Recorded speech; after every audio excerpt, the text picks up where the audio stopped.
ਜੇ 4 ਬੰਦੇ ਰਿਪੋਰਟ ਦੇ ਜਾਂਚ ਦੇ ਵਿੱਚ ਦੋਸ਼ੀ ਪਾਏ ਗਏ ਨੇ, ਗੁਰਬਚਨ ਸਿੰਘ, ਦਲਵੀਰ ਸਿੰਘ, ਬਾਜ ਸਿੰਘ ਤੇ ਕਮਲਜੀਤ ਸਿੰਘ, ਫਿਰ ਰਿਪੋਰਟ 2 ਦੇ ਖਿਲਾਫ ਦਿੰਦੇ ਆ। ਬਾਕੀ ਦੋਵਾਂ ਬਾਰੇ ਕਿਉਂ ਚੁੱਪੀ ਆ? ਵਾਹਿਗੁਰੂ ਜੀ ਕਾ ਖਾਲਸਾ ਵਾਹਿਗੁਰੂ ਜੀ ਕੀ ਫਤਿਹ। ਗੁਰਪਿਆਰਿਓ, ਸਿੱਖ ਕੌਮ ਵਿੱਚ ਇੱਕ ਨਵੀਂ ਚਰਚਾ ਛਿੜੀ ਹੋਈ ਹੈ ਕਿ ਬੇਅਦਬੀਆਂ ਜਿਨ੍ਹਾਂ ਨੇ ਕੀਤੀਆਂ, ਜੋ ਬੇਅਦਬੀਆਂ ਦੇ ਦੋਸ਼ੀ ਹੈ ਨੇ, ਉਹ ਦੋਸ਼ੀ ਬਚ ਸਕਦੇ ਨੇ। ਆਖਿਰ ਕਿੱਦਾਂ ਜਿਨ੍ਹਾਂ ਬੇਅਦਬੀਆਂ ਕੀਤੀਆਂ ਜੋ ਦੋਸ਼ੀ ਨੇ ਉਹ ਸੰਘਰਸ਼ ਦੀ ਅਗਵਾਈ ਕਰ ਸਕਦੇ ਨੇ? ਆਖਿਰ ਇਹ ਚਰਚਾ ਕਿੱਥੋਂ ਸ਼ੁਰੂ ਹੋਈ, ਕਿਉਂ ਚੱਲੀ ਤੇ ਉਹ ਕੌਣ ਨੇ ਜੋ ਦੋਸ਼ੀ ਨੇ ਤੇ ਜੋ ਸੰਘਰਸ਼ ਦੀ ਅਗਵਾਈ ਕਰ ਰਹੇ ਨੇ? ਆਓ ਪਹਿਲਾਂ ਸਿੰਘ ਦੀ ਗੱਲ ਸੁਣਦੇ ਹਾਂ। ਸੰਘਰਸ਼ ਦੀ ਗਵਾਹੀ ਦੇ ਦਿੱਤੀ ਜਿਹੜੇ ਬੰਦੇ ਖੁਦ ਬੇਅਦਬੀਆਂ ਦੇ ਮਾਮਲੇ ਦੇ ਵਿੱਚ ਸ਼ੱਕੀ ਨੇ। ਹੁਣ ਜਿਹੜੇ ਸ਼ੱਕੀ ਬੰਦੇ ਖੁਦ ਨੇ, ਜਿਹੜੇ ਕੱਲ ਨੂੰ ਦੋਸ਼ੀ ਵੀ ਸਾਬਤ ਹੋ ਸਕਦੇ ਆ, ਮੈਂ ਦੋਸ਼ੀ ਨਹੀਂ ਕਹਿੰਦਾ ਪਰ ਦੋਸ਼ੀ ਸਾਬਤ ਹੋ ਸਕਦੇ ਆ, ਚਾਂਸ ਹੈਗੇ, ਕਿਉਂਕਿ ਰਿਪੋਰਟ ਤੋਂ ਜਾਂਚ ਕਰਾਉਣ ਤੋਂ ਭੱਜਦੇ ਨੇ। ਹਰ ਉਹ ਸੱਚਾ ਸਿੱਖ ਲਾਈ ਡਿਟੈਕਟਿਵ ਟੈਸਟ ਕਰਾ ਕੇ ਸੁਰਖਰੂ ਹੋ ਕੇ, ਚਾਹੇ ਬਰਗਾੜੀ ਵਾਲੇ ਸਿੰਘ ਸੀ ਚਾਹੇ ਸਾਹੋਕੇ ਵਾਲੇ ਸਿੰਘ ਸੀ, ਉਹ ਸੁਰਖਰੂ ਹੋ ਕੇ ਕੌਮ ਦੀ ਕਚਹਿਰੀ 'ਚ ਆ ਗਏ ਕਿ ਉਹਨਾਂ 'ਤੇ ਕੋਈ ਦਾਗ ਨਹੀਂ ਸੀ, ਸੱਚਾਈ ਸੀ, ਸਾਹਮਣੇ ਆ ਗਈ। ਸ਼ੱਕ ਕੀਤਾ ਜਾਂਦਾ, ਸ਼ੱਕ ਕਿਸੇ 'ਤੇ ਵੀ ਹੋ ਸਕਦਾ, ਸ਼ੱਕ ਉਹਨਾਂ ਦਾ ਕਲੀਅਰ ਹੋ ਗਿਆ, ਸ਼ੱਕ ਕਲੀਅਰ ਹੋ ਗਿਆ, ਬੰਦੇ ਸੁਰਖਰੂ ਹੋ ਕੇ ਬਾਹਰ ਆ ਗਏ। ਇਹ 2 ਭਰਾ ਟੈਸਟ ਕਰਾਉਣ ਤੋਂ ਕਿਉਂ ਭੱਜਦੇ ਆ? ਹੁਣ ਜਿਹੜੇ ਬੰਦੇ ਆਪ ਹੀ ਸ਼ੱਕੀ ਆ, ਜੇ ਹੁਣ ਕੱਲ੍ਹ ਨੂੰ ਕਮਲਜੀਤ ਮੋਰਚਾ ਲਾ ਕੇ ਬਹਿ ਜੇ ਵੀ ਮੈਂ ਤਾਂ ਜੀ ਬਰਗਾੜੀ ਵਾਲੀ ਬੇਅਦਬੀ ਦਾ ਜਿਹੜਾ ਉੱਥੇ ਉਹਦੇ ਖਿਲਾਫ ਮੈਂ ਦੂਜਾ ਇਨਸਾਫ ਲੈ ਕੇ ਦੂੰ ਕੌਮ ਨੂੰ, ਬਰਗਾੜੀ ਵਾਲੇ ਦੋਸ਼ੀ ਇੱਥੇ ਆ ਗਏ, ਇੱਥੋਂ ਵਾਲੇ ਉੱਥੇ ਜਾ ਕੇ ਸੰਘਰਸ਼ ਵਿੱਢ ਲੈਣਗੇ, ਹੋ ਗਈ ਗੁੰਮਰਾਹ ਕੌਮ ਸਾਰੀ। ਉਹ ਤਾਂ ਆਪ ਦੋਸ਼ੀ ਨੇ, ਸ਼ੱਕੀ ਨੇ, ਜਸਵਿੰਦਰ ਤੇ ਰੁਪਿੰਦਰ। ਇਹਨਾਂ ਨੇ ਜਾਣ ਬੁੱਝ ਕੇ ਕਮਜ਼ੋਰ ਹੱਥਾਂ ਦੇ ਰਾਹੀਂ ਸੰਘਰਸ਼ ਸ਼ੁਰੂ ਕਰਾਇਆ ਤਾਂ ਕਿ ਕੋਈ ਸੰਘਰਸ਼ ਦੀ ਪ੍ਰਾਪਤੀ ਨਾ ਹੋ ਸਕੇ। ਫਿਰ ਉਹ ਬੰਦੇ ਜਿਹੜੇ ਸਿੱਧੇ ਜਾਂ ਸਿੱਧੇ ਰੂਪ ਦੇ ਵਿੱਚ ਦਸਮ ਬਾਣੀ ਨੂੰ ਟਾਰਗੇਟ ਕਰਦੇ ਰਹੇ ਆ, ਚੌਪੀ ਸਾਹਿਬ ਤੇ ਕਿੰਤੂ ਪਰੰਤੂ ਕਰਦੇ ਰਹੇ ਆ, ਸਾਰਿਆਂ ਨੂੰ ਪਤਾ ਗਾ ਅੱਜ ਧੜੇਬੰਦੀਆਂ ਦੇ ਕਰਕੇ ਇੱਕ ਦੂਜੇ ਦੇ ਖਿਲਾਫ ਬਾਰੇ ਚੁੱਪ ਹੋ ਰਹੇ ਨੇ ਵੀ ਸਾਡੇ ਧੜੇ 'ਚ ਚੁੱਪ ਰਹੋ। ਕਿਸੇ ਵੀ ਬੰਦੇ ਨੂੰ, ਕਿਸੇ ਵੀ ਇਨਸਾਨ ਨੂੰ, ਕਿਸੇ ਵੀ ਜਥੇਬੰਦੀ ਨੂੰ ਇਹ ਅਧਿਕਾਰ ਨਹੀਂ ਹੈਗਾ ਵੀ ਦੋਸ਼ੀ ਸੰਘਰਸ਼ ਦੀ ਗਵਾਹੀ ਦੇ ਸੌਂਪਦੀ ਅਸੀਂ। ਫਿਰ 5,70,000 ਦਾ ਘਪਲਾ ਕਮਲਜੀਤ ਨੇ ਕੀਤਾ।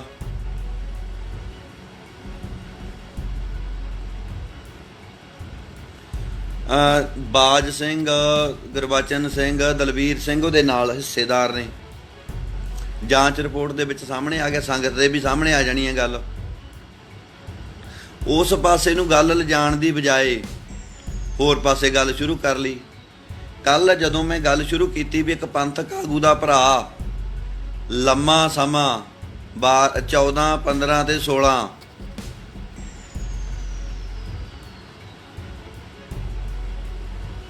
14, 15 ਤੇ 16 ਦੇ ਵਿੱਚ ਪਬਲੀਕੇਸ਼ਨ ਵਿਭਾਗ ਦਾ ਮੁਖੀ ਰਿਹਾ। ਉਸ ਪੰਥਕ ਆਗੂ ਦੀਆਂ ਸੱਜੀਆਂ ਖੱਬੀਆਂ ਬਾਹਾਂ ਖਵਾਉਣ ਵਾਲੇ ਲੋਕ ਇੱਥੇ ਇਨਸਾਫ ਦਿਵਾਉਣ ਨੂੰ ਬੈਠੇ ਨੇ। ਜੇ ਫਿਰ ਦੋਸ਼ੀਆਂ ਤੇ ਕਾਰਵਾਈ ਦੀ ਗੱਲ ਚੱਲਦੀ ਆ, ਫਿਰ ਜਿਹੜੀ ਦਰਖਾਸਤ ਦਿੱਤੀ ਜਾਂਦੀ ਆ ਕਾਰਵਾਈ ਦੀ, ਉਹ 2 ਬੰਦਿਆਂ ਤੇ ਕਿਉਂ ਦਿੱਤੀ ਜਾਂਦੀ? ਹਾਲਾਂਕਿ ਰਿਪੋਰਟ ਦੇ ਵਿੱਚ 4 ਬੰਦੇ ਦੋਸ਼ੀ ਸਾਬਤ ਹੋਏ ਨੇ ਜਿਨ੍ਹਾਂ ਨੇ ਫੇਰ ਬਦਲ ਕੀਤਾ। ਫਿਰ ਜਦੋਂ 4 ਬੰਦੇ ਦੋਸ਼ੀ ਸਾਬਤ ਹੁੰਦੇ ਆ ਤਾਂ 2 ਨੂੰ ਕਿਹੜੀ ਸਾਜ਼ਿਸ਼ ਦੇ ਅਧੀਨ ਬਚਾਇਆ ਜਾਂਦਾ? ਜੇ 4 ਬੰਦੇ ਰਿਪੋਰਟ ਦੇ ਜਾਂਚ ਦੇ ਵਿੱਚ ਦੋਸ਼ੀ ਪਾਏ ਗਏ ਨੇ, ਗੁਰਬਚਨ ਸਿੰਘ, ਦਲਵੀਰ ਸਿੰਘ, ਬਾਜ ਸਿੰਘ ਤੇ ਕਮਲਜੀਤ ਸਿੰਘ, ਫਿਰ ਰਿਪੋਰਟ 2 ਦੇ ਖਿਲਾਫ ਦਿੰਦੇ ਆ। ਬਾਕੀ ਦੋਵਾਂ ਬਾਰੇ ਕਿਉਂ ਚੁੱਪੀ ਆ? ਮੈਂ ਸਿੰਘਾਂ ਸਮੇਤ ਅੱਗੇ ਵੀ ਕੋਈ ਇਹੋ ਜਿਹਾ ਮੋਰਚਾ ਨਹੀਂ ਹੈਗਾ ਜਿਹਦੇ ਵਿੱਚ ਆਪਾਂ ਵੱਡੀ ਗਿਣਤੀ ਸੰਗਤ ਲੈ ਕੇ ਨਹੀਂ ਪਹੁੰਚੇ, ਤੇ ਹੁਣ ਵੀ। ਪਰ ਸਾਫ਼ ਜੀ ਗੱਲ ਆ, ਰੁਪਿੰਦਰ, ਜਸਵਿੰਦਰ ਤੇ ਕੱਲ ਨੂੰ ਫਿਰ ਦੂਜੇ ਹੋਰ ਆ ਜਾਣਗੇ ਜਿਹੜੇ ਦੋਖੀ ਨੇ, ਨੇਕੀ ਦੇ ਚੇਲੇ ਵੀ ਫਿਰਦੇ ਆ।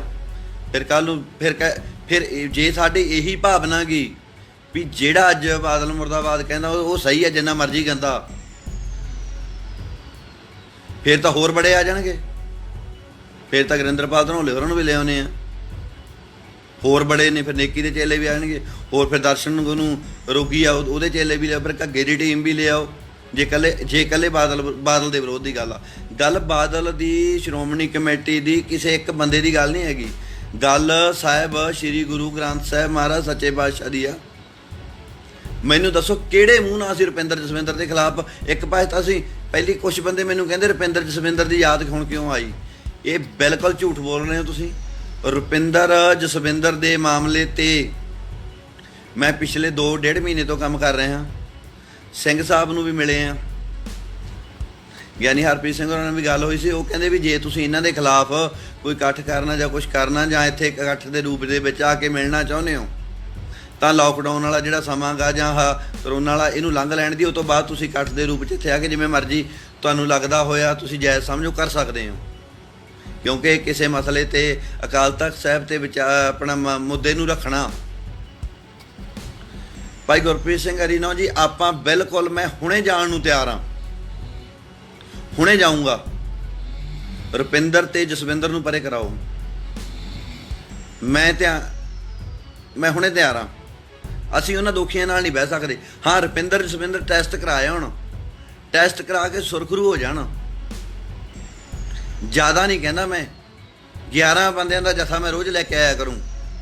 ਬਾਪੂ ਸੂਰਤ ਸਿੰਘ ਦੀ ਸੰਘਰਸ਼ ਕਮੇਟੀ ਦੇ ਸੰਘਰਸ਼ ਤੇ ਬਹੁਤ ਸਾਰੇ ਬੰਦੇ ਲਾਈਵ ਦੇਖ ਰਹੇ ਨੇ। ਕੋਈ ਸੰਘਰਸ਼ ਕਮੇਟੀ ਦਾ ਮੈਂਬਰ ਇਹ ਕਹਿ ਦੇ ਵੀ ਕਦੇ 10 ਤੋਂ ਘੱਟ ਸੁਰਿੰਦਰ ਸਿੰਘ ਠੀਕਰੀਵਾਲ ਦੀ ਵੱਡੀ ਗੱਡੀ 'ਚ ਬੰਦੇ ਹੁੰਦੇ ਸੀ।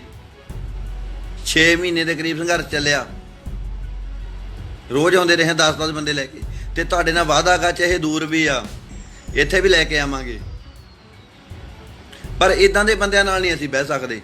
ਦੂਜੀ ਗੱਲ, ਅੱਜ ਸਾਨੂੰ ਲੱਗਦਾ ਵੀ ਉਹਨਾਂ ਦਾ ਧਰਨਾ ਜਾਇਜ਼ ਹੈ ਦਰਬਾਰ ਸਾਹਿਬ ਦੇ ਅੰਦਰ। ਕੱਲ ਨੂੰ ਕਿਸੇ ਹੋਰ ਮੁਲਾਜ਼ਮ ਤੇ ਕੋਈ ਕਾਰਵਾਈ ਹੋ ਜੂ, ਫਿਰ ਉਹ 10 ਬੰਦੇ ਲਿਆ ਕੇ ਧਰਨਾ ਲਾ ਕੇ ਬਹਿ ਜਾਊਗਾ। ਹੁਣ ਕਮਲਜੀਤ ਨੇ ਆਪ ਦਾ ਸਿਸਟਮ ਲਾਤਾ, ਫਿਰ ਇਹਨਾਂ ਨੇ ਆਪਦੇ ਲਾ ਦੇਣੇ ਆ, ਫਿਰ ਉਹ ਬੰਦਾ ਧਰਨਾ ਲਾਉਣ। ਇਹ ਤਾਂ ਮੁੱਖ ਮੰਤਰੀ ਹਾਊਸ ਵਾਂਗੂ, ਸਕੱਤਰੇਤ ਵਾਂਗੂ, ਦਰਬਾਰ ਸਾਹਿਬ ਤਾਂ ਫਿਰ ਆਸਥਾ ਦਾ ਕੇਂਦਰ, ਰੂਹਾਨੀਅਤ ਦਾ ਕੇਂਦਰ ਰਹਿਣ ਦੀ ਬਜਾਏ ਧਰਨੇ ਦਾ ਕੇਂਦਰ ਬਣ ਜੂਗੇ। ਤਾਂ ਧਰਨੇ ਦਾ ਕੰਮ ਚੱਲ ਪੈਣਾ ਜੀ।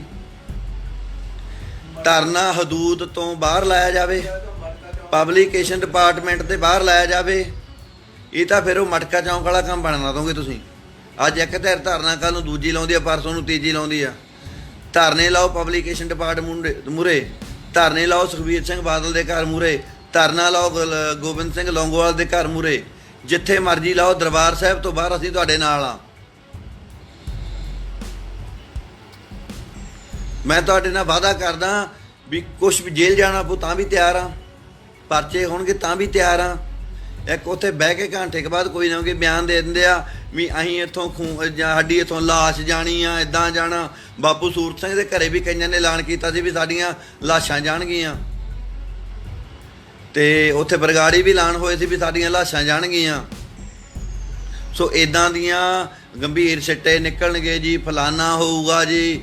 ਇਹਨਾਂ ਗੱਲਾਂ ਦੇ ਵਿੱਚ ਕੋਈ ਦਮ ਨਹੀਂ। ਕੌਮ ਨੂੰ ਗੁੰਮਰਾਹ ਨਾ ਕੀਤਾ ਜਾਵੇ। ਅਸੀਂ ਵੀ ਇੱਥੇ ਹੀ ਅੰਮ੍ਰਿਤਸਰ ਸਾਹਿਬ। ਜੇ ਤੁਹਾਨੂੰ ਲੱਗਦਾ ਸਾਨੂੰ ਜਿੱਥੇ ਕੌਮ ਕਹਿੰਦੀ ਹੈ ਵੀ ਇਹ ਕੌਮ ਲਈ ਨਹੀਂ ਕਿਤੇ ਜਾਂਦੇ, ਜਿੱਥੇ ਕੌਮ ਬੈਠਣ ਨੂੰ ਤਿਆਰ ਆ, ਧੁੱਪੇ ਬਿਠਾ ਦਿਓ। ਜੇ ਹਿੱਲ ਗਏ ਤਾਂ ਕਹਿ ਦਿਓ। ਪਰ ਜਦੋਂ ਬਾਹਰਲੀ ਪੂਰੀ ਦੁਨੀਆ ਤੋਂ ਲੋਕ ਆਉਂਦੇ ਆ, ਬਾਹਰਲੀਆਂ ਸਟੇਟਾਂ ਦੇ ਲੋਕ ਆਉਂਦੇ ਆ, ਕਿਉਂਕਿ ਲੰਮੇ ਸਮੇਂ ਤੋਂ ਲੋਕਡਾਊਨ ਕਰਕੇ ਸੰਗਤ ਆਉਂਦੀ ਨਹੀਂ ਸੀ। ਹੁਣ ਲੋਕਡਾਊਨ ਖੁੱਲ੍ਹਿਆ, ਵੱਡੀ ਗਿਣਤੀ ਵਿੱਚ ਸੰਗਤ ਆ ਰਹੀ ਆ। ਉੱਥੇ ਸਾਡਾ ਸਿੱਖਾਂ ਦਾ ਕੀ ਪ੍ਰਭਾਵ ਜਾ ਰਿਹਾ ਵੀ ਉੱਥੇ ਆਹ ਕੁਛ ਕਰਦੇ ਨੇ, ਉੱਥੇ ਲੜਾਈ ਹੋਈ। ਕਿਸੇ ਵੀ ਧਿਰ ਦਾ ਕਸੂਰ ਆ, ਦੋਵਾਂ ਦਾ ਹੀ ਲਾ ਲਓ। ਤੁਹਾਡੇ ਮੁਤਾਬਕ ਕੱਲੀ ਸ਼੍ਰੋਮਣੀ ਕਮੇਟੀ ਦਾ ਕਸੂਰ ਵੀ ਆ। ਜਿਹੜਾ ਦੂਰ ਬਾਹਰਲੀਆਂ ਕੰਟਰੀਆਂ ਤੋਂ ਆਉਂਦਾ, ਬਾਹਰਲੀਆਂ ਸਟੇਟਾਂ ਤੋਂ ਆਉਂਦਾ, ਉਹਨੂੰ ਨਾ ਤਾਂ ਇਹ ਪਤਾ ਵੀ ਮੇਰੇ ਤੇ ਪਲੇਟ ਕਿਹਦੀ ਲੱਗੀ ਆ, ਗਾਂਹ ਤੇ ਕਿਹਦੀ ਲੱਗੀ ਆ। ਉੱਥੇ ਇਹ ਹੁੰਦਾ ਵੀ ਸਿੱਖ ਨਾਲ ਸਿੱਖ ਲੜ ਰਿਹਾ।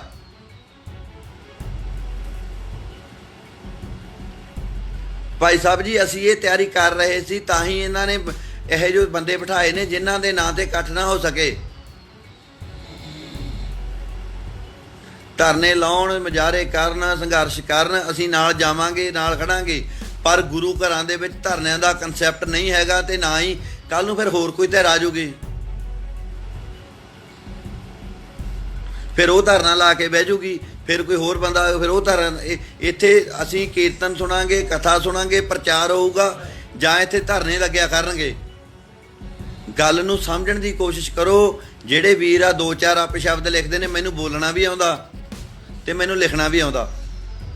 ਸਿੱਧੀ ਤੇ ਸਾਫ਼ ਗੱਲ ਆ, ਜਿਹਾ ਜਿਹਾ ਬੋਲੋਗੇ ਉਹੋ ਜਿਹੇ ਸੁਣੋਗੇ। ਠੀਕ ਆ, ਅਸੀਂ ਕੋਈ ਸਾਧੂ ਸੰਤ ਮਹਾਤਮਾ ਨਹੀਂ ਹੈਗੇ ਵੀ ਜੇ ਤੁਸੀਂ ਸਾਨੂੰ ਗੰਦ ਬੋਲੋਗੇ ਅਸੀਂ ਚੁੱਪ ਕਰ ਜਾਾਂਗੇ। ਗੰਦ ਵਾਲੇ ਨੂੰ ਗੰਦ ਵੀ ਬੋਲਾਂਗੇ, ਸਾਹਮਣੇ ਮਿਲ ਕੇ ਜੁੱਤੀਆਂ ਵੀ ਮਾਰਾਂਗੇ। ਸਿੱਧੀ ਗੱਲ ਆ, ਮੈਂ ਗੱਲ ਕਰ ਰਿਹਾ, ਮੈਂ ਕਿਸੇ ਨੂੰ ਅਪਸ਼ਬਦ ਨਹੀਂ ਬੋਲਦਾ, ਤੇ ਆਪਦੀ ਗੱਲ ਰੱਖਣ ਦਾ ਹਰ ਇੱਕ ਨੂੰ ਅਧਿਕਾਰ ਆ। ਤੁਹਾਨੂੰ ਲੱਗਦਾ ਫਿਰ ਇੱਕ ਮਿੰਟ, ਅੱਜ ਰੁਪਿੰਦਰ ਜਸਵਿੰਦਰ ਦੀ ਅਗਵਾਈ 'ਚ ਸੰਘਰਸ਼ ਸ਼ੁਰੂ ਕਰ ਲਓ। ਕੱਲ੍ਹ ਨੂੰ ਜਿਹੜੇ ਇੱਥੇ ਦੋਸ਼ੀ ਸਾਬਤ ਹੋਣਗੇ ਪਬਲਿਕੇਸ਼ਨ ਵਿਭਾਗ ਵਾਲੇ ਮਾਮਲੇ ਦੇ ਵਿੱਚ, ਫਿਰ ਇਹਨਾਂ ਅਗਲਾ ਸੰਘਰਸ਼ ਇਹਨਾਂ ਦੋਸ਼ੀਆਂ ਦੀ ਅਗਵਾਈ 'ਚ ਵੱਢ ਲਾਂਗੇ। ਇਹ ਕੰਮ ਕਰ ਲੈਂਦੇ ਆ। ਫਿਰ ਬੇਅਦਬੀ ਬਿਲਕੁਲ ਨਹੀਂ ਹੋਈ ਸਰੂਪਾਂ ਦੇ। ਫਿਰ ਇੱਕ ਗੱਲ ਹੋਰ, 61 ਸਰੂਪ ਗਿਣਤੀ ਦੇ ਵਿੱਚ ਜਿਹੜੇ ਦਰਮਿਆਨੇ ਆਕਾਰ ਦੇ ਪਦਛੇਦ ਸਰੂਪ ਨੇ, 61 ਸਰੂਪ ਵੱਧ ਵੀ ਰਹੇ ਨੇ ਹਿਸਾਬ ਕਿਤਾਬ ਦੇ ਵਿੱਚ।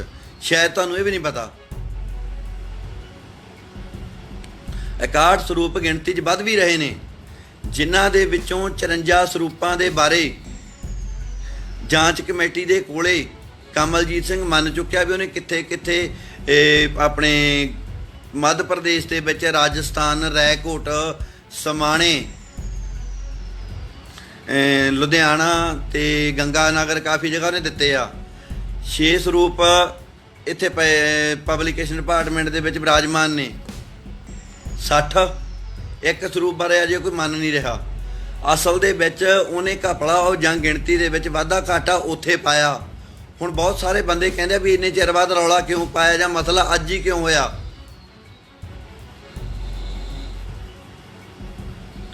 ਮਸਲਾ ਅੱਜ ਤਾਂ ਪਿਆ ਵੀ ਕਮਲਜੀਤ ਸਿੰਘ ਦੀ ਆ ਗਈ ਰਿਟਾਇਰਮੈਂਟ। ਪਹਿਲਾਂ ਉਹਨੇ ਲਿਖਤੀ ਰੂਪ ਦੇ ਵਿੱਚ ਉੱਥੇ ਦੇਤਾ ਸਕੱਤਰੇਤ ਦੇ ਵਿੱਚ ਵੀ ਮੇਰੇ ਜਾਣ ਵੇਲੇ ਜਿਹੜਾ ਮੇਰੇ ਲੈਣ ਦੇਣ ਦੇ ਵਿੱਚ ਵਾਧਾ ਘਾਟਾ ਹੈਗਾ, ਮੇਰੇ ਫੰਡਾਂ ਦੇ ਵਿੱਚੋਂ ਕੱਟ ਲਓ। ਜਦੋਂ ਫੰਡਾਂ ਦੇ ਵਿੱਚੋਂ 5,70,000 ਰੁਪਇਆ ਕੱਟਣ ਨੂੰ ਦੀ ਗੱਲ ਚੱਲੀ ਤਾਂ ਉਹਨੇ ਰਾਜਨੀਤੀ ਖੇਡਣੀ ਸ਼ੁਰੂ ਕਰਤੀ। ਰਾਜਨੀਤਿਕ ਬੰਦੇ ਦੇ ਹੱਥਾਂ ਚੜ ਗਿਆ। ਮੋਰਚੇ ਦੇ ਵਿੱਚੋਂ 2 ਬੰਦੇ ਲਗਾਤਾਰ ਸੁੱਖੀ ਰੰਧਾਵੇ ਦੇ ਸੰਪਰਕ 'ਚ ਨੇ। ਮੋਰਚੇ ਦੇ ਵਿੱਚੋਂ ਇੱਕ ਬੰਦਾ ਪਰਸੋਂ ਰਾਤ ਨੂੰ 11 ਵਜੇ, ਜਾਂ ਮੈਂ ਸਬੂਤ ਪੇਸ਼ ਕਰੂੰ 2 ਦਿਨਾਂ 'ਚ, ਅਕਾਲੀ ਦਲ ਦੇ ਕਿਹੜੇ ਆਗੂ ਨੂੰ ਮਿਲ ਕੇ ਆਇਆ ਦੱਸੋ। ਰਾਤ ਨੂੰ 11 ਵਜੇ ਅਕਾਲੀ ਦਲ ਦੇ ਕਿਸੇ ਲੀਡਰ ਨਾਲ ਮੀਟਿੰਗ ਹੋਈ ਆ ਕਿ ਦੱਸੋ ਕੌਣ ਕਰਕੇ ਆਇਆ। ਨਹੀਂ ਅਸੀਂ ਕੱਲ ਨੂੰ ਦੱਸਦੀ ਪ੍ਰੈਸ 'ਚ, ਪਰਸੋਂ ਦਾ ਦੱਸੂਗਾ ਮੈਂ। ਤੁਸੀਂ ਚੰਗੀ ਭਲੀ ਕੌਮ ਨੂੰ ਗੁੰਮਰਾਹ ਬਣਾਇਆ। ਕੌਮ ਵਾਲਿਆਂ ਦਾ ਬੇਕਾ ਕਿਰਦਾਰ ਜਿੰਨਾ ਮਰਜ਼ੀ ਮਾੜਾ, ਚਾਹੇ ਕੋਈ ਬੇਅਦਬੀ ਦਾ ਦੋਸ਼ੀ ਆ ਜਿਹੜਾ ਤੜਕੇ ਉੱਠ ਕੇ 4 ਗਾਲਾਂ ਜਥੇਦਾਰ ਨੂੰ ਕੱਢਣ ਦਾ, 4 ਸ਼੍ਰੋਮਣੀ ਕਮੇਟੀ ਨੂੰ ਕੱਢਦਾ, ਪੰਥ ਦਾ ਬੰਦਾ। ਗੋਬਿੰਦ ਸਿੰਘ ਲੌਂਗੋਵਾਲ 'ਚ ਗਲਤੀ ਹੋ ਸਕਦੀ ਆ, ਅਕਾਲੀ ਦਲ ਦੇ ਪ੍ਰਧਾਨ 'ਚ ਗਲਤੀ ਹੋ ਸਕਦੀ ਆ, ਪਰ ਸਾਡੀਆਂ ਸੰਸਥਾਵਾਂ ਦੀ ਨਹੀਂ, ਸਾਡੀਆਂ ਸੰਪਰਦਾਵਾਂ ਦੀ ਨਹੀਂ, ਸਾਡੇ ਬਜ਼ੁਰਗਾਂ ਦੀ ਖੂਨ ਨਾਲ ਰੱਖੀ ਗਈ ਆ। ਅਸੀਂ ਇਹਨਾਂ ਸੰਸਥਾਵਾਂ, ਇਹਨਾਂ ਸੰਪਰਦਾਵਾਂ ਨੂੰ ਕਮਜ਼ੋਰ ਨਹੀਂ ਕਰ ਸਕਦੇ। ਤੇ ਗੁਰੂ ਦੀ ਮਰਿਆਦਾ, ਪ੍ਰਬੰਧਕ ਮਾੜੇ ਹੋ ਸਕਦੇ ਆ, ਸਿੰਘ ਨੇ ਇੱਕ ਨੇ ਲਿਖਿਆ, ਪ੍ਰਬੰਧਕਾਂ ਦੇ ਵਿੱਚ ਘਾਟ ਹੋ ਸਕਦੀ ਆ। ਪਾਵਨ ਗੁਰਬਾਣੀ ਦਾ ਕੀਰਤਨ ਤੇ ਕਥਾ ਹੁੰਦੀ ਆ, ਉਹ ਲੋਕੀ ਉਹ ਸੁਣਨ ਆਉਂਦੇ ਆ। ਇੱਥੇ ਉੱਥੇ ਬੈਠਾਇਆ ਕਿਉਂ ਗਿਆ? ਕਿਉਂਕਿ ਬਹੁਤੀ ਸੰਗਤ ਆਉਂਦੀ ਨਹੀਂ। ਉਹ ਦਰਸ਼ਨਾਂ ਵਾਲਿਆਂ ਵਿੱਚੋਂ ਕੋਈ ਨਾ ਕੋਈ ਮੇਰੇ ਵਰਗਾ ਜਾ ਕੇ ਉੱਥੇ ਵਿੱਚ ਬੈਠੀ ਜਾਂਦਾ। ਤੁਸੀਂ ਨਿਰਾਲੀ ਜਗ੍ਹਾ ਤੇ ਮੋਰਚਾ ਲਾ ਕੇ ਬੈਠੋ, ਪਤਾ ਲੱਗੂ ਵੀ ਤੁਹਾਡੇ ਨਾਲ 10 ਬੰਦੇ ਆ, 20 ਆ, 50, 100 ਆ। ਰੂਹਾਨੀਅਤ ਕਿਉਂ ਭੰਗ ਕਰਦੇ ਹੋ? ਮੈਨੂੰ ਸਮਝ ਨਹੀਂ ਆਉਂਦੀ। ਫਿਰ ਉਹਨਾਂ ਤੇ ਜਿਨ੍ਹਾਂ ਨੂੰ ਤੁਸੀਂ ਮਸੰਦ ਆਉਂਦੇ ਹੋ, ਜੇ ਮੈਂ ਤੁਹਾਡੇ ਨਾਲ ਸਹਿਮਤ ਹੋ ਜਾ, ਜਿਨ੍ਹਾਂ ਨੂੰ ਤੁਸੀਂ ਮਸੰਦ ਆਉਂਦੇ ਹੋ ਵੀ ਉਹਨਾਂ ਨੇ ਗੁਰੂ ਘਰ ਦੀ ਮਰਿਆਦਾ ਦਾ, ਗੁਰੂ ਘਰ ਦੀਆਂ ਪਰੰਪਰਾਵਾਂ ਦਾ, ਗੁਰੂ ਗ੍ਰੰਥ ਪੰਥ ਦੇ ਸਤਿਕਾਰ ਦਾ ਉਹਨਾਂ ਨੇ ਘਾਣ ਕੀਤਾ, ਤੇ ਅਸੀਂ ਕੀ ਕਰ ਰਹੇ ਹਾਂ? ਅਸੀਂ ਵੀ ਉਹਨਾਂ ਵਰਗੇ ਬਣ ਜਾਣਾ। ਲੋਕੀ ਕਹਿੰਦੇ ਜੀ ਉਹਨਾਂ ਨੇ ਕੀਤਾ, ਅਸੀਂ ਉਹਨਾਂ ਵਰਗੇ ਬਣਨਾ। ਯਾਰ ਅਸੀਂ ਉਹਨਾਂ ਵਰਗੇ ਬਣ ਜਾਈਏ। ਜੇ ਉਹਨਾਂ ਨੇ ਕਰ ਲਿਆ ਤੇ ਸਾਨੂੰ ਲਾਇਸੈਂਸ ਮਿਲ ਗਿਆ ਵੀ ਅਸੀਂ ਵੀ ਕਰਾਂਗੇ, ਫਿਰ ਸਾਡੇ ਤੇ ਉਹਨਾਂ 'ਚ ਫਰਕ ਕੀ ਰਹਿ ਗਿਆ? ਜੇ ਉਹਨਾਂ ਨੇ ਮਰਿਆਦਾ ਭੰਗ ਕੀਤੀ ਅਸੀਂ ਵੀ ਕਰ ਦਈਏ? ਕੋਈ ਥੋੜਾ ਬਹੁਤਾ ਦਿਮਾਗ ਨੂੰ ਹੱਥ ਮਾਰੋ। ਪਾਰਟੀਆਂ ਪ੍ਰਬੰਧਕ ਬਦਲਦੇ ਰਹਿੰਦੇ ਆ, ਬਦਲਦੇ ਆਏ ਆ, ਬਦਲਦੇ ਰਹਿਣਗੇ। ਮਾੜੇ ਬੰਦੇ ਵੀ ਆ ਜਾਂਦੇ ਆ, ਚੰਗੇ ਵੀ ਆ ਜਾਂਦੇ ਆ। ਸਿਸਟਮ ਦੇ ਵਿੱਚ, ਪ੍ਰਬੰਧ ਦੇ ਵਿੱਚ ਗਲਤੀਆਂ ਕਮਜ਼ੋਰੀਆਂ ਹੋ ਸਕਦੀਆਂ ਨੇ, ਪਰ ਆਪਦੀਆਂ ਸੰਸਥਾਵਾਂ ਨੂੰ, ਆਪਦੀਆਂ ਸੰਪਰਦਾਵਾਂ ਨੂੰ, ਆਪਦੀਆਂ ਸੰਸਥਾਵਾਂ ਸੰਪਰਦਾਵਾਂ ਨੂੰ, ਆਪਦੀਆਂ ਰਹੁ ਰੀਤਾਂ ਨੂੰ, ਆਪਦੇ ਸਿਧਾਂਤ ਨੂੰ ਠੇਸ ਪਹੁੰਚਾਉਣ ਵਾਲੇ ਰਾਹ ਤੇ ਨਾ ਤੁਰੀਏ। ਤੁਸੀਂ ਇਹਨਾਂ ਲੀਡਰਾਂ ਦਾ ਘਰੋਂ ਨਿਕਲਣਾ ਬੰਦ ਕਰੀਏ। ਤੁਹਾਡੇ ਉੱਥੇ ਬੈਠਿਆਂ ਦਾ ਕੀ ਫਾਇਦਾ ਹੋ ਰਿਹਾ? ਤੁਸੀਂ ਪ੍ਰਧਾਨ ਸ਼੍ਰੋਮਣੀ ਗੁਰਦੁਆਰਾ ਪ੍ਰਬੰਧਕ ਕਮੇਟੀ, ਉਹਦਾ ਘਰ ਘੇਰ ਕੇ ਬੈਠਦੇ ਆ, ਘਰੋਂ ਨਾ ਨਿਕਲ ਸਕੇ। ਭਾਵੇਂ ਕਿ ਕਿਸੇ ਤਰ੍ਹਾਂ ਦੇ ਵਿਚਾਰਕ ਮਤਭੇਦ ਹੋਣ, ਪਰ ਬਾਬਾ ਬਲਜੀਤ ਸਿੰਘ ਦਾਦੂਵਾਲ ਨੇ ਠੋਕ ਕੇ ਗੱਲ ਕਹੀ ਆ ਵੀ ਪ੍ਰਧਾਨ ਦੇ ਘਰ ਮੂਹਰੇ ਬੈਠੋ, ਉੱਥੋਂ ਨਿਕਲਣਾ ਬੰਦ ਹੋ ਜੇ ਉਹਦਾ। ਬਿਲਕੁਲ ਉਹਨਾਂ ਦੇ ਕੰਮ ਰੁਕਣਗੇ, ਉਹਨਾਂ ਨੂੰ ਅਹਿਸਾਸ ਹੋਊਗਾ। ਅਕਾਲੀ ਦਲ ਦੇ ਪ੍ਰਧਾਨ ਜੀ, ਤੁਹਾਨੂੰ ਲੱਗਦਾ ਵੀ ਅਕਾਲੀ ਦਲ ਕੋਲੇ ਪ੍ਰਬੰਧ ਆ ਸ਼੍ਰੋਮਣੀ ਗੁਰਦੁਆਰਾ ਪ੍ਰਬੰਧਕ ਕਮੇਟੀ ਦਾ? ਪਹਿਲੀ ਗੱਲ ਤੇ ਉਹਨਾਂ ਦੀ ਮਾਂ ਨੇ ਨਹੀਂ ਪ੍ਰਬੰਧਕ ਜੰਮੇ, ਸੰਗਤ ਨੇ ਚੁਣੇ ਨੇ। ਦੂਜੀ ਗੱਲ,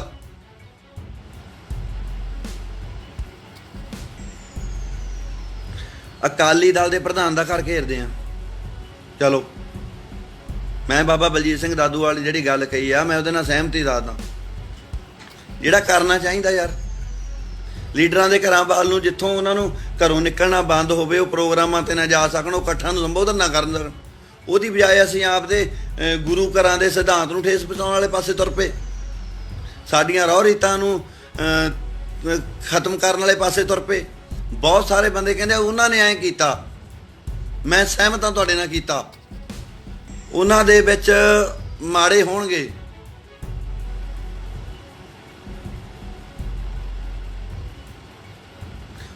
ਅਸੀਂ ਹੁਣ ਇਸ ਆਧਾਰ ਤੇ ਅਸੀਂ ਵੀ ਕਹਿ ਦਈਏ ਵੀ ਅਸੀਂ ਵੀ ਕਰਾਂਗੇ।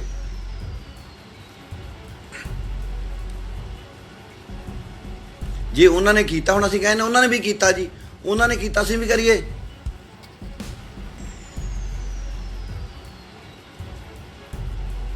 ਪ੍ਰਬੰਧਕ ਬਦਲ ਜਾਂਦੇ ਹੁੰਦੇ ਆ ਜੇ ਚੰਗੇ ਬੰਦੇ ਸੁਹਿਰਦਤਾ ਦੇ ਨਾਲ ਗੁਰੂ ਗ੍ਰੰਥ, ਗੁਰੂ ਪੰਥ ਨੂੰ ਸਮਰਪਿਤ ਹੋ ਕੇ, ਸੰਗਤ ਨੂੰ ਸੁਚੇਤ ਕਰਕੇ ਜੋੜ ਕੇ ਨਾਲ ਰੱਖ ਸਕਣ, ਤਾਂ ਪ੍ਰਬੰਧਕ ਬਦਲੇ ਜਾਂਦੇ ਹੁੰਦੇ ਆ। ਪਰ ਅਸੀਂ, ਕਿਉਂਕਿ ਸ਼੍ਰੋਮਣੀ ਗੁਰਦੁਆਰਾ ਪ੍ਰਬੰਧਕ ਕਮੇਟੀ, ਪ੍ਰਬੰਧਕ ਇਹਦਾ ਬਦਲਦੇ ਰਹਿੰਦੇ ਆ, ਬਦਲਦੇ ਰਹਿਣੇ ਆ। ਇਹਦਾ ਬਹੁਤ ਸਾਰੀਆਂ ਸੰਸਥਾਵਾਂ ਜਿਹੜੀਆਂ ਸਿੱਖ ਵਿਰੋਧੀ ਨੇ, ਉਹਨਾਂ ਤੇ ਇੱਕ ਡਰ ਆ, ਇੱਕ ਪ੍ਰਭਾਵ ਆ ਵੀ ਸਿੱਖਾਂ ਦੀ ਇੱਕ ਵੱਡੀ ਸੰਸਥਾ ਹੈ। ਕੱਲ੍ਹ ਨੂੰ ਇਹ ਬਦਲ ਗਏ ਪ੍ਰਬੰਧਕ, ਪ੍ਰਬੰਧ ਤੁਹਾਡੇ ਹੱਥ 'ਚ ਵੀ ਆ ਸਕਦਾ, ਸਾਡੇ ਹੱਥ 'ਚ ਵੀ ਆ ਸਕਦਾ। ਫਿਰ ਜੇ ਸਾਡੇ ਹੱਥਾਂ 'ਚ ਪ੍ਰਬੰਧ ਆ ਗਿਆ, ਫਿਰ ਤੁਹਾਡੇ ਹੱਥਾਂ 'ਚ ਪ੍ਰਬੰਧ ਆ ਗਿਆ, ਆਪਾਂ ਇਕੱਠੇ ਹੋ ਕੇ ਪ੍ਰਬੰਧ ਸੁਧਾਰ ਕਰਨ ਬਾਰੇ ਕਿਉਂ ਨਹੀਂ ਸੁਣਦੇ, ਤੁਰਦੇ?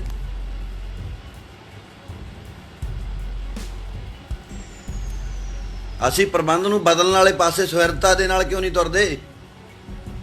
ਤੁਹਾਨੂੰ ਲੱਗਦਾ ਵੀ ਭੰਡ ਕੇ ਕੰਮ ਚੱਲ ਜੂ? ਅਸੀਂ ਕੰਮ ਕਰੀਏ, ਅਸੀਂ ਇਹਨਾਂ ਨੂੰ ਕੱਢਣ ਦਾ ਰਾਹ ਬਣਾਈਏ, ਅਸੀਂ ਇਹਨਾਂ ਦਾ ਸੰਗਤ ਦੇ ਵਿੱਚ ਵਿਚਰਨਾ ਬੰਦ ਕਰ ਦਈਏ।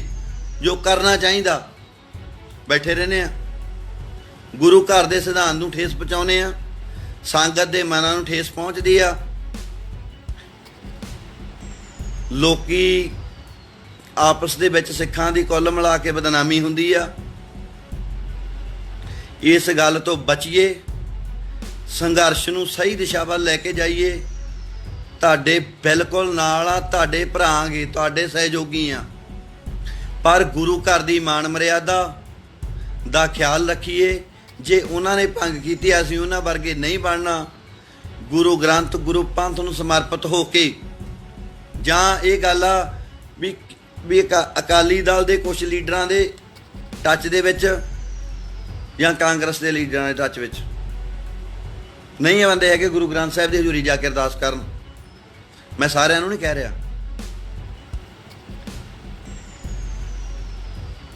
ਸਰਕਾਰੀ ਕੈਮਰੇ ਦੇ ਜਿਹੜੇ ਬੰਦੇ ਕੋਲੇ, ਪੱਤਰਕਾਰ ਕੋਲੇ ਫੋਟੋ ਆ ਨਾ, ਉਹ ਕੋਸ਼ਿਸ਼ ਕਰ ਰਿਹਾ ਮੈਂ ਲੈਣ ਦੀ।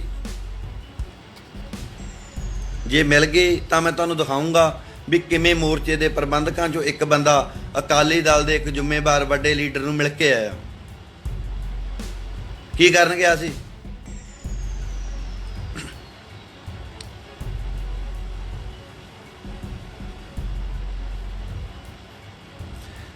ਵੀਰ ਅਮਰੀਕ ਸਿੰਘ ਕਲੇਰ ਨੇ ਇੱਕ ਗੱਲ ਲਿਖੀ ਆ ਵੀ 15 ਦੇ ਵਿੱਚ ਵੀ ਕਿਸਾਨਾਂ ਦਾ ਸੰਘਰਸ਼ ਵੱਡੇ ਪੱਧਰ ਤੇ ਸੀ, ਉਦੋਂ ਵੀ ਗੁਰੂ ਗ੍ਰੰਥ ਸਾਹਿਬ ਸੱਚੇ ਪਾਤਸ਼ਾਹ ਮਹਾਰਾਜ ਦੇ ਸਰੂਪਾਂ ਦੀ ਚੋਰੀ ਹੋਈ। ਹੁਣ ਫੇਰ ਕਿਸਾਨਾਂ ਦਾ ਸੰਘਰਸ਼ ਬੜੇ ਵੱਡੇ ਪੱਧਰ ਤੇ ਚੱਲ ਰਿਹਾ ਤੇ ਬਰਾਬਰ ਇੱਧਰ ਸੰਘਰਸ਼ ਸ਼ੁਰੂ ਕਰਾਤਾ। ਕੀ ਚੱਕਰ ਕੀ ਹੈ? ਇਸ ਬਾਰੇ ਵੀ ਥੋੜਾ ਜਿਹਾ ਦੇਖਿਓ। ਆਪਾਂ ਗੁਰੂ ਗ੍ਰੰਥ ਸਾਹਿਬ ਸੱਚੇ ਪਾਤਸ਼ਾਹ ਮਹਾਰਾਜ ਨੂੰ ਸਮਰਪਿਤ ਹਾਂ, ਤੁਹਾਡੇ ਨਾਲ ਖੜੇ ਸੀ, ਨਾਲ ਖੜੇ ਆ। ਪਰ ਰੁਪਿੰਦਰ ਜਸਵਿੰਦਰ ਵਰਗੇ ਬੰਦਿਆਂ ਦੇ ਨਾਲ ਜਿਹੜੇ ਖੁਦ ਸ਼ੱਕੀ ਨੇ, ਟੈਸਟ ਕਰਾ ਕੇ ਆ ਜਾਣ। ਬਾਕੀ ਸਾਰੇ ਮਤਭੇਦ ਨਿੱਕੇ ਵੱਡੇ ਭੁਲਾ ਕੇ ਉਹਨਾਂ ਦੇ ਗੋਡੇ ਨਾਲ ਗੋਡਾ, ਮੋਢੇ ਨਾਲ ਮੋਢਾ ਜੋੜ ਕੇ ਬੈਠਣ ਨੂੰ ਤਿਆਰ ਆ, ਚੱਲਣ ਨੂੰ ਤਿਆਰ ਆ। ਪਰ ਜਿੰਨਾ ਚਿਰ ਉਹ ਬੰਦੇ ਸੁਰਖਰੂ ਹੋ ਕੇ ਪੰਥ ਦੀ ਕਚਹਿਰੀ 'ਚ ਨਹੀਂ ਆਉਂਦੇ, ਉਹਨਾਂ ਬੰਦਿਆਂ ਦੀ ਗਵਾਹੀ ਦੇ ਵਿੱਚ ਅਸੀਂ ਨਹੀਂ ਬੈਠ ਸਕਦੇ। ਚਾਹੇ ਤੁਸੀਂ ਸਹੀ ਕਹੋ ਸਾਨੂੰ, ਚਾਹੇ ਗਲਤ ਕਹੋ। ਦੇਖੋ, ਇਹ ਫੈਸਲੇ ਇਤਿਹਾਸ ਕਰਦਾ ਹੁੰਦਾ ਵੀ ਕੌਣ ਚੰਗਾ ਕੌਣ ਮਾੜਾ। ਮੇਰੇ ਕਹਿਆ ਤੁਸੀਂ ਮਾੜੇ ਨਹੀਂ ਹੋਣਾ, ਤੁਹਾਡੇ ਕਿਹਾ ਮੈਂ ਮਾੜਾ ਨਹੀਂ ਹੋਣਾ। ਗੁਰੂ ਗ੍ਰੰਥ ਸਾਹਿਬ ਸੱਚੇ ਪਾਤਸ਼ਾਹ ਮਹਾਰਾਜ ਕਿਰਪਾ ਕਰਨ, ਬਖਸ਼ਿਸ਼ ਕਰਨ। ਸਾਡੀਆਂ ਸੰਸਥਾਵਾਂ, ਸਾਡੀਆਂ ਸੰਪਰਦਾਵਾਂ ਦਾ ਪ੍ਰਬੰਧ ਚੰਗੇ ਬੰਦਿਆਂ, ਚੰਗੀਆਂ ਜਥੇਬੰਦੀਆਂ, ਚੰਗੇ ਗਰੁੱਪਾਂ ਦੇ ਹੱਥਾਂ ਦੇ ਵਿੱਚ ਆਵੇ, ਕੌਮ ਦੀ ਚੜ੍ਹਦੀ ਕਲਾ ਹੋਵੇ। ਤੇ ਆਪਾਂ ਇਸ ਪ੍ਰਬੰਧ ਨੂੰ ਚੰਗੇ ਕਰਨ ਦੇ ਲਈ ਇਹਨਾਂ ਹੱਥਾਂ 'ਚ ਵੀ ਚੰਗਾ ਹੋ ਸਕਦਾ ਜੇ ਅਸੀਂ ਇੱਕ ਪ੍ਰੈਸ਼ਰ, ਇੱਕ ਦਬਾਅ ਬਣਾ ਕੇ ਰੱਖੀਏ। ਜਦੋਂ ਅਸੀਂ ਦਿਨੇ ਧਰਨਾ ਲਾ ਕੇ ਰਾਤ ਨੂੰ ਮੀਟਿੰਗਾਂ ਕਰ ਲੈਂਦੇ, ਸਾਡਾ ਦਬਾਅ ਹੀ ਨਹੀਂ ਰਹਿੰਦਾ। ਖੂਨ ਦੇਣ ਦੀਆਂ ਗੱਲਾਂ ਕਰਨੀਆਂ, ਸਟੇਜਾਂ ਤੇ ਸਟੇਜੀ ਸ਼ਹੀਦ ਬਣਨਾ। ਅਸੀਂ ਕਹਿੰਦੇ ਨਹੀਂ, ਤੁਹਾਡੇ ਨਾਲ ਸਹਿਮਤ ਹਾਂ। ਕਿਹੜਾ ਕਹਿੰਦਾ ਭਾਈ ਖੂਨ ਦੇਣ ਵਾਲਾ? ਅਸੀਂ ਚੱਲਾਂਗੇ ਨਾਲ, ਗਰੰਟੀ ਆ। ਪਰ ਗੁਰੂ ਘਰ 'ਚ ਨਹੀਂ। ਗੁਰੂ ਘਰ ਦੇ ਚਾਰ ਦੀਵਾਰੀ ਤੋਂ, ਮਾਣ ਮਰਿਆਦਾ ਤੋਂ ਥੋੜਾ ਜਿਹਾ ਖਿਆਲ ਰੱਖੀਏ, ਕੁੱਕੜ ਖੇਡ ਨਾ ਡਾਈਏ। ਗੁਰੂ ਗ੍ਰੰਥ ਸਾਹਿਬ ਸੱਚੇ ਪਾਤਸ਼ਾਹ ਮਹਾਰਾਜ ਕਿਰਪਾ ਕਰਨਗੇ, ਬਖਸ਼ਿਸ਼ ਕਰਨਗੇ, ਮਿਹਰ ਕਰਨਗੇ ਤੁਹਾਡੇ ਤੇ, ਸਾਡੇ ਤੇ, ਸਾਡੀ ਕੌਮ ਤੇ। ਗੁਰੂ ਗ੍ਰੰਥ, ਗੁਰੂ ਪੰਥ ਦੀ ਕਿਰਪਾ ਹੋਵੇਗੀ, ਚੜ੍ਹਦੀ ਕਲਾ ਹੋਵੇਗੀ। ਪਰ ਗਲਤ ਹੱਥਾਂ ਦੇ ਵਿੱਚ ਖੇਡਣ ਤੋਂ ਬਚੀਏ। ਕੌਮੀ ਮਸਲਿਆਂ ਦੇ ਉੱਪਰ ਪਾਰਟੀਬਾਜ਼ੀ, ਧੜੇਬੰਦੀ, ਜਥੇਬੰਦਗਤ ਸਿਸਟਮ ਤੋਂ ਉੱਪਰ ਉੱਠ ਕੇ ਗੁਰੂ ਗ੍ਰੰਥ, ਗੁਰੂ ਪੰਥ ਦੇ ਨਾਲ ਖੜੀਏ।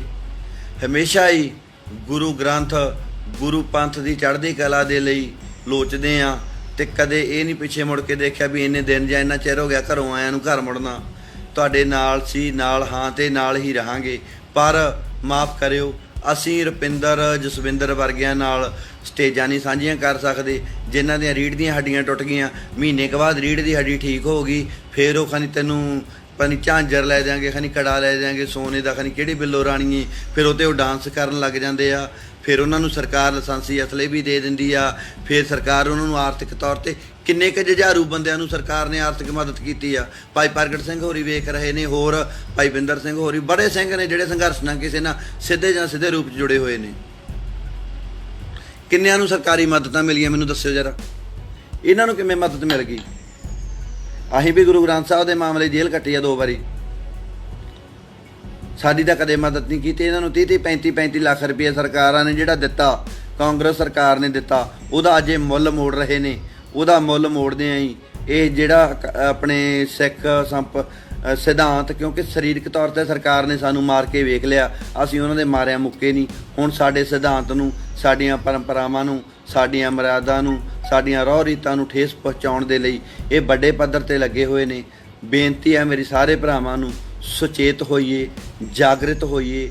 ਗੁਰੂ ਗ੍ਰੰਥ ਸਾਹਿਬ ਮਹਾਰਾਜ ਸੱਚੇ ਪਾਤਸ਼ਾਹ ਸਮਰੱਥ ਨੇ, ਬਖਸ਼ਿਸ਼ ਕਰਨਗੇ। ਦੂਜੀ ਗੱਲ, ਜੇ ਸੰਘਰਸ਼ ਕਰਨਾ ਤਾਂ ਅੱਜ ਕਾਂਗਰਸ ਸਰਕਾਰ ਆ। ਜਿਵੇਂ ਆਪਾਂ ਉਦੋਂ, ਮੈਂ ਵੀ ਤੁਹਾਡੇ ਨਾਲ ਸੀ, ਅਕਾਲੀ ਦਲ ਨੂੰ ਪਿੰਡਾਂ ਦੇ ਵਿੱਚੋਂ ਨਿਕਲਣਾ ਬੰਦ ਕਰਤਾ ਸੀ, ਸਾਰਾ ਕੁਝ ਕਰਤਾ ਸੀ, ਤੇ ਅੱਜ ਅਸੀਂ ਕਾਂਗਰਸੀ ਲੀਡਰਾਂ ਨਾਲ ਉਹ ਵਰਤਾਵਾ ਕਿਉਂ ਨਹੀਂ ਕਰਦੇ? ਸਾਡੀਆਂ ਕਾਂਗਰਸ ਦੇ ਨਾਲ ਸਾਡੇ ਬੰਦਿਆਂ ਦੀਆਂ ਜਿਹੜੇ ਮੋਰਚਿਆਂ 'ਚ ਬੈਠੇ ਉਹਨਾਂ ਦਾ ਕੀ ਸਾਂਝਾ ਨੇ? ਵੀ ਕਲਿਆਣ ਵੱਲ ਨੂੰ ਕਿਸੇ ਦਾ ਮੂੰਹ ਨਹੀਂ ਹੋ ਰਿਹਾ। ਸਿਰਫ ਤੇ ਸਿਰਫ ਮੈਨੂੰ ਲੱਗਦਾ ਵੀ ਭਾਈ ਅਮਰੀਕ ਸਿੰਘ ਜੀ ਦਮਦਮੀ ਟਕਸਾਲ ਅਜਨਾਲਾ ਵਾਲੇ ਉੱਥੇ ਗਏ ਨੇ। ਆਪਾਂ ਉਹਨਾਂ ਦੇ ਲਈ ਸੀਸ ਝੁਕਦਾ, ਉਹਨਾਂ ਨੂੰ ਜਿਹੜੀ ਉਹਨਾਂ ਨੇ ਕੀਤੀ ਆ ਜਾਂ ਕਰ ਰਹੇ ਨੇ ਜਾਂ ਭਵਿੱਖ ਦੇ ਵਿੱਚ ਕੌਮ ਲਈ ਕਰਨਗੇ।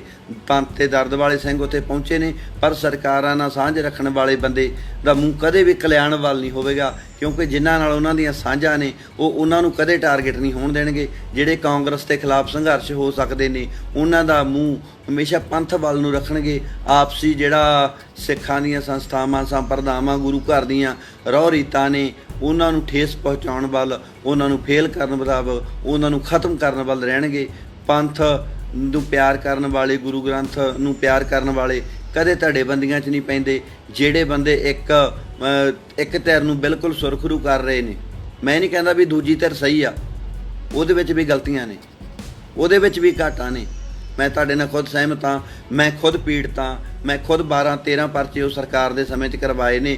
ਪਰ ਮੇਰੀ ਵੀਰਾਂ ਨੂੰ ਇੱਕ ਬੇਨਤੀ ਆ, ਗੁਰੂ ਗ੍ਰੰਥ ਸਾਹਿਬ ਮਹਾਰਾਜ ਸੱਚੇ ਪਾਤਸ਼ਾਹ ਨੂੰ ਲੇਖਾ ਦੇਣਾ ਵੀਰੋ, ਸੱਚ ਦੀ ਗੱਲ ਕਰੋ, ਸੱਚ ਤੇ ਆ ਕੇ ਖੜੋ। ਗੁਰੂ ਗ੍ਰੰਥ ਸਾਹਿਬ ਮਹਾਰਾਜ ਦਾ ਉਹ ਵੀ ਸਾਡਾ ਹੀ ਸੀ, ਉਹ ਵੀ ਸਾਡਾ ਹੀ ਗੁਰੂ ਸੀ ਜਿਹੜਾ ਕਲਿਆਣ ਤੋਂ ਸਰੂਪ ਚੋਰੀ ਹੋਇਆ। ਉਹਦੇ ਬਾਰੇ ਸਾਜ਼ਿਸ਼ਮਈ ਤਰੀਕੇ ਨਾਲ ਚੁੱਪ ਨਾ ਹੋਵੋ। ਉਸ ਸੰਘਰਸ਼ ਤੋਂ ਕੌਮ ਨੂੰ ਗੁੰਮਰਾਹ ਕਰਨ ਦੇ ਲਈ ਆਪਣੀਆਂ ਜਿਹੜੇ ਤੋਪਾਂ ਦੇ ਮੂੰਹ ਨੇ ਉਹ ਆਪਣੀਆਂ ਸੰਸਥਾਵਾਂ ਤੇ ਆਪਣੀਆਂ ਸੰਪਰਦਾਵਾਂ ਵੱਲ ਨਾ ਕਰੋ, ਤਾਂ ਕਿ ਤੁਹਾਨੂੰ ਪਾਲਣ ਵਾਲੀ ਕਾਂਗਰਸ ਦੇ ਵੱਲ ਕਿਸੇ ਦਾ ਧਿਆਨ ਨਾ ਜਾਵੇ, ਤਾਂ ਕਿ ਤੁਹਾਨੂੰ ਕਾਂਗਰਸ ਦੇ ਖਿਲਾਫ ਬੋਲਣਾ ਨਾ ਪਵੇ। ਕੌਮ ਨੂੰ ਗੁੰਮਰਾਹ ਕਰਨਾ ਬੰਦ ਕਰੋ। ਹਨੇਰੇ ਦਿਨੇ ਧਰਨੇ ਲਾਈ ਜਾਂਦੇ ਹੋ, ਖੂਨ ਬਹਾ ਦਾਂਗੇ, ਉਹ ਕਰ ਦਾਂਗੇ, ਖੂਨ ਦਾ ਜਾਨ ਵਾਰ ਦਿਆਂਗੇ। ਰਾਤ ਨੂੰ ਅਕਾਲੀ ਦਲ ਦੇ ਲੀਡਰਾਂ ਨਾਲ ਮੀਟਿੰਗਾਂ ਕਰੀ ਜਾਂਦੇ ਹੋ, ਕੀ ਫਾਇਦਾ? ਬੇਅਦਬੀਆਂ ਦੇ ਦੋਸ਼ੀ ਖੁਦ ਸੰਘਰਸ਼ ਦੀ ਅਗਵਾਈ ਕਰਦੇ ਨੇ। ਮੈਂ ਤੁਹਾਨੂੰ ਖੁਦ ਕਹਿਣਾ ਵੀ ਮੈਂ ਅੰਮ੍ਰਿਤਸਰ ਸਾਹਿਬ ਦੇ ਵਿੱਚ ਹਾਂ, ਜਦੋਂ ਰੁਪਿੰਦਰ ਜਸਵਿੰਦਰ ਉੱਠ ਖੜੇ ਉਹ ਤੋਂ 5 ਮਿੰਟਾਂ ਬਾਅਦ ਮੈਂ ਤੁਹਾਡੇ ਕੋਲ ਆ ਕੇ ਬਹਿ ਜਾਊਂਗਾ। ਤੇ ਤੁਹਾਡੇ ਨਾਲ ਇਹ ਵੀ ਇੱਕ ਵਾਅਦਾ ਕਰਦਾ ਵੀ ਸੰਗਤ ਦੇ ਜਥੇ ਵੀ ਚਾਹੇ ਸਾਨੂੰ 200 ਕਿਲੋਮੀਟਰ ਪੈਂਦਾ, ਅਸੀਂ ਉੱਥੋਂ ਵੀ ਲੈ ਕੇ ਆਇਆ ਕਰਾਂਗੇ। ਵਾਹਿਗੁਰੂ ਜੀ ਕਾ ਖਾਲਸਾ, ਵਾਹਿਗੁਰੂ ਜੀ ਕੀ ਫਤਿਹ। ਗੁਰੂ ਪਿਆਰਿਓ, ਸਿਆਣਿਆਂ ਦਾ ਕਹਿਣਾ ਹੈ ਕਿ ਸਿੱਖ ਕਦੇ ਨਾ ਹਾਰੇ ਜੇ ਸਿੱਖ ਨੂੰ ਸਿੱਖ ਨਾ ਮਾਰੇ। ਪਰ ਅੱਜ ਸਿੱਖ ਕੌਮ ਉਸ ਥਾਂ ਤੇ ਆਣ ਖਲੋਤੀ ਹੈ ਜਿੱਥੇ ਸਿੱਖ ਹੀ ਸਿੱਖ ਦਾ ਸਭ ਤੋਂ ਵੱਡਾ ਦੁਸ਼ਮਣ ਬਣਿਆ ਹੋਇਆ ਨਜ਼ਰ ਆਉਂਦਾ ਹੈ, ਕਿਉਂਕਿ ਬਾਹਰਲੀ ਕਿਸੇ ਕੌਮ ਦੀ ਤਾਂ ਹਿੰਮਤ ਹੀ ਨਹੀਂ ਹੈ ਕਿ ਸਿੱਖ ਵੱਲ ਅੱਖ ਚੱਕ ਕੇ ਵੀ ਦੇਖ ਜਾਵੇ। ਪਰ ਇੱਥੇ ਬੀਜ ਅਜਿਹੇ ਕੋਝੀਆਂ ਚਾਲਾਂ ਚੱਲ ਕੇ RSS ਵੱਲੋਂ, ਸ਼ਿਵ ਸੈਨਾ ਵੱਲੋਂ ਬੀਜ ਦਿੱਤੇ ਗਏ ਨੇ ਕਿ ਹੁਣ ਸਿੱਖ ਹੀ ਸਿੱਖ ਦਾ ਸਭ ਤੋਂ ਵੱਡਾ ਦੁਸ਼ਮਣ ਬਣਿਆ ਹੋਇਆ ਨਜ਼ਰ ਆ ਰਿਹਾ ਹੈ। ਇਸ ਲਈ ਸਾਡੇ ਉੱਚ ਅਦਾਰਿਆਂ ਦੇ ਵਿੱਚ ਧੰਨ ਸ਼੍ਰੀ ਗੁਰੂ ਗ੍ਰੰਥ ਸਾਹਿਬ ਜੀ ਦੇ ਸਰੂਪਾਂ ਦੀ ਛਪਾਈ ਵੀ ਹੋ ਰਹੀ ਹੈ ਅਤੇ ਉਹ ਗਾਇਬ ਵੀ ਹੋ ਰਹੇ ਨੇ।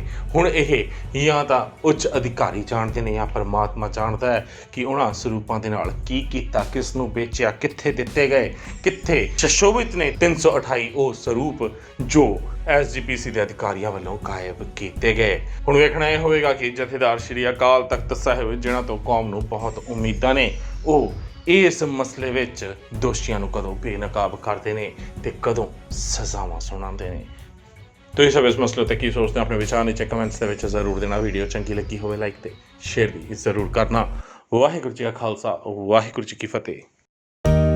ਸਿੱਖ ਧਰਮ ਦੀ ਹਰ ਗਤੀਵਿਧੀ ਅਤੇ ਗੁਰਬਾਣੀ ਵਾਸਤੇ ਹੁਣੇ ਸਬਸਕ੍ਰਾਈਬ ਕਰੋ ਗੁਰਬਾਣੀ ਅਖੰਡ ਬਾਣੀ ਅਤੇ ਨੋਟੀਫਿਕੇਸ਼ਨਸ ਵਾਸਤੇ ਬੈਲ ਨੂੰ ਰਿੰਗ ਕਰੋ।